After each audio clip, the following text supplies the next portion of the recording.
Gracias por permanecer con nosotros en el banquete de Platón, el programa de filosofía de la Universidad Juárez Autónoma de Tabasco, Canal 35, TV UJAT.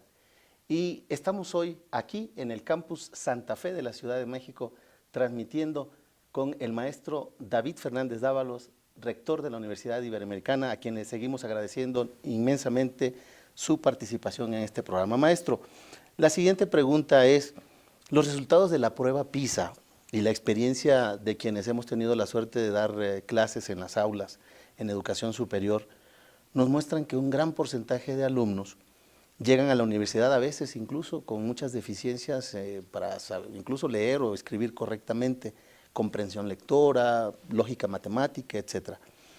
¿Qué nos ha llevado a este deterioro? O sea, ¿qué podemos hacer para revertir esta situación de un déficit en la educación pública, en la educación nacional, que nos afecta social, política y económicamente? La verdad es que es un problema muy importante, probablemente de los principales problemas del país, el problema educativo. Y la situación desastrosa en la que ahora nos encontramos es fruto de décadas de una política educativa equivocada. Me refiero a que el gobierno o los gobiernos usaron el Sindicato de Trabajadores de la Educación como un mecanismo corporativo clientelar y no tanto al servicio de un proyecto educativo. Por otro lado, una gran equivocación ha sido la de que la educación en el país se concibió no como una educación pública, es decir, responsabilidad de todas y todos, sino como una responsabilidad exclusiva del gobierno, y entonces es más bien una educación gubernamental, no tanto una educación pública. Y una tercera deficiencia es que pusieron en el centro el sistema educativo, el sindicalismo y la dinámica clientelar más que los intereses de las escuelas y de las unidades académicas. Todo esto fue a lo largo de los años, no es de este último régimen, pero son vicios del sistema educativo y del modelo de educación del país que necesitan remontarse. Y efectivamente necesitamos una reforma educativa de fondo que supere estos problemas, que ponga en el centro a la escuela con cierta autonomía escolar y no al sistema educativo. Segundo, que comprenda la educación como un asunto público en donde participen ciudadanas, ciudadanos, padres de familia, gobiernos de todos los niveles, etcétera. Y la empresa también. Y la empresa también.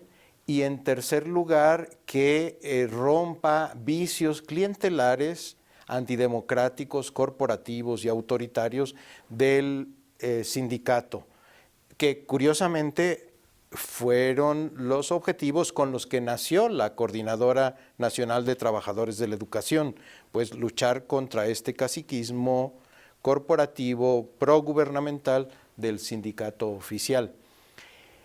El problema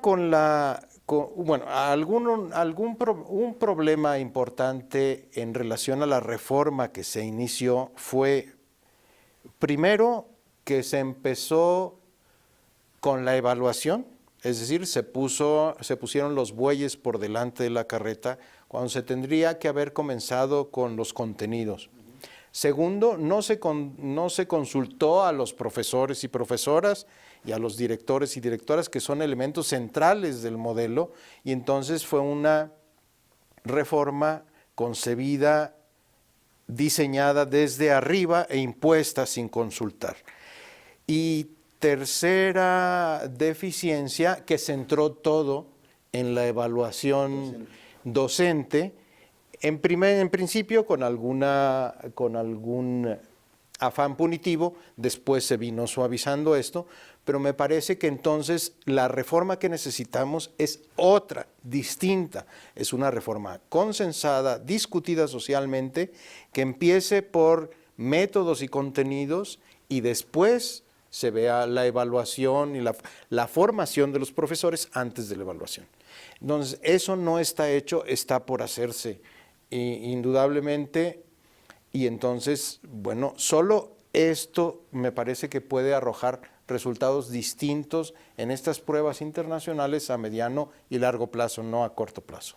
Desde luego, y usted ha mencionado en algunas ocasiones que, citando a Javier Gorostiaga, el jesuita que tanto trabajó por modernizar la educación universitaria, que no tiene sentido producir profesionales exitosos en sociedades fracasadas y que la educación no puede ser neutral. ¿Puede usted ampliarnos esta idea de que se concibe como una educación no neutral? Sí, la sociedad en general tiene intereses contrapuestos. Cuando un grupo social pugna por aumentar el salario mínimo, otro grupo social pugna por no hacerlo. Cuando un sector social apunta a la igualdad de género, otro sector se opone a esto, por poner dos ejemplos muy básicos, muy elementales. Entonces, el papel de la universidad no puede ser neutral como por encima del conflicto social, sino más bien tiene que reflexionar de qué lado se tiene que poner en el conflicto social. De suerte que, bueno, y el lado que nosotros decimos que hay que elegir es el lado de los empobrecidos, de las mayorías populares, de quienes sufren opresión, de las víctimas sociales, porque solo desde ahí se puede conocer más la realidad y transformarla. Es decir, epistemológicamente, uno puede conocer mejor las cosas si no tiene o si tiene menos que perder frente a otros que sí tienen que perder. Por ejemplo, uno conoce más la Ciudad de México si se sube al metro a las 7 de la noche que si va con un chofer por la calle. Aunque sea conflictivo el tráfico, pero uno no alcanza a conocer más la ciudad si no es desde los márgenes, desde las grandes ciudades dormitorio que tenemos alrededor, desde la pobreza que existe. Entonces, esa es la perspectiva que ha de asumir la universidad como un argumento epistemológico, científico, es decir, yo puedo conocer mejor la realidad solo desde los márgenes y desde su reverso. Y además hay una opción ética. Éticamente yo tengo que estar con quienes sufren y construir mi propio conocimiento desde estos conocimientos para transformar la realidad y hacerla mejor. Por eso, ni puede ser neutral ni puede ser imparcial. Tú tratarás de ser objetivo, riguroso, científico, metodológico, pero no puedes ponerte en la universidad como si fuera una torre de marfil. Esto no es posible. La universidad también está cruzada por el conflicto social. Sí, como la visión de una educación incólume, que no se ensucia los pies, que no se compromete, y que bueno, en una situación en la que hoy por hoy el país, y bueno, no solo el país, en el continente, ¿no? Hablábamos hace un momento fuera de cámaras de otros países como Venezuela, Cuba, etcétera.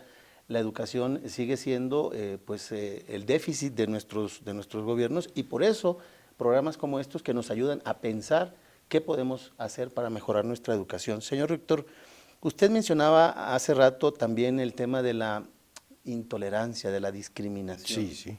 Y este es un buen momento para comentarles a nuestros televidentes de TV UJAT que el maestro David Fernández fue galardonado el año pasado con el Premio Nacional que otorga el CONAPRED contra la discriminación en México.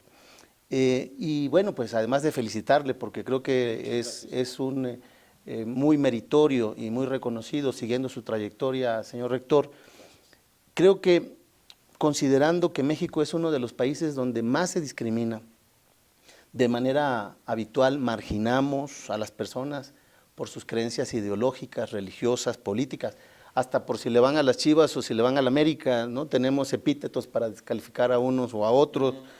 Ya no hablemos de diversidad sexual, que en ese sentido, por la tradición larga de México y que ya describía Octavio Paz en sus Máscaras Mexicanas, la madre violada, etcétera. ¿Qué nos puede usted decir? ¿Cómo explicaría esta situación que vivimos en México? Usted que ha sido distinguido con este reconocimiento, ¿considera que la sociedad mexicana no ha madurado aún lo suficiente para una cultura de verdadera inclusión y democracia? Indudablemente el racismo, el sexismo, la discriminación, la homofobia, son pecados graves de nuestra sociedad. Es decir, estoy dándole una categoría de gran peso teológico, es decir, son ofensas al Dios en el que algunos creemos y otros no, pero son ofensas directas a la voluntad de Dios, pues, es decir, secularmente, digamos, es una ofensa a la construcción de una comunidad de seres humanos indigentemente volcados unos a los otros y que nos necesitamos socialmente. Porque rompe la comunidad humana, rompe la dignidad de las personas, las lastima profundamente. No es algo inocuo la discriminación, hiere lo más hondo de las personas. Y en México discriminamos efectivamente por el color de piel. Uno trata distinto a quien es moreno, de quien es blanco o alto o rubio o con ojos azules. El 70% de las personas en la última encuesta nacional no quiere vivir con indígenas y como el 60% no quiere vivir con personas homosexuales, por ejemplo. Cuando somos fundamentalmente iguales, somos iguales unos y otros, distintos, pero tenemos por esto derecho de ser iguales. Entonces, son herencias que vienen de la colonia, cuando los españoles oprimieron a los indígenas y los explotaron. Detrás de la discriminación siempre hay un interés económico o de poder. Y entonces situarte por encima de los demás porque tú eres blanco, heterosexual, varón, y entonces merecen tu desprecio las mujeres, los morenos, los no heterosexuales, etcétera, ¿no? Ese es el modelo desde el cual se ejerce la discriminación, es este varón rico, blanco, heterosexual. Y desde ahí el conglomerado humano que es discriminado. No solo es un asunto de madurez, es un asunto de intereses económicos y políticos, de opresión de unos grupos humanos frente a otros, de explotación. Por ejemplo, los varones no queremos que las mujeres se empoderen porque nos resta poder. Los indígenas no queremos que se empoderen porque las mineras canadienses no van a poder extraer sus recursos, etc. Es un asunto más que de madurez, de lucha social, de organización de los grupos discriminados, subalternos, explotados, de suerte que puedan demandar sus derechos, demandar el respeto a su dignidad y aliados unos con otros, es decir, son los propios explotados los agentes, actores de su propia liberación y reivindicación y los demás actuamos como aliados en la lucha de estos grupos. Y bueno, también tenemos una tarea educativa muy importante que hacer acá, las universidades, pero las familias y desde los medios de comunicación y las escuelas básicas, ¿no? Hacer comprender que todos y todas tenemos la misma dignidad, que todos y todas tenemos por esto los mismos derechos, no unos derechos para unos y otros derechos para otros, y que entonces merecemos y somos corresponsables del respeto de unos para con los otros. Es una tarea educativa, política, organizativa, ideológica.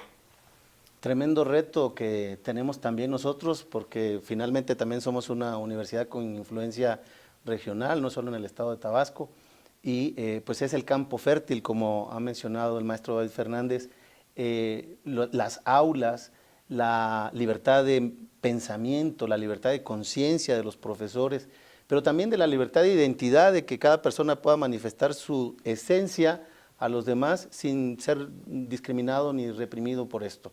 Así que, bueno, pues gracias por ampliarnos este merecido reconocimiento, como hemos dicho aquí, y por ampliarnos esta concepción de que no es solamente un tema de madurez, sino también es un tema de poder. Y esto nos amplía nuestras perspectivas y nos da que pensar. Por eso estamos aquí en el programa El Banquete de Platón. Sigan con nosotros, hacemos una breve pausa, regresamos en unos segundos. Gracias.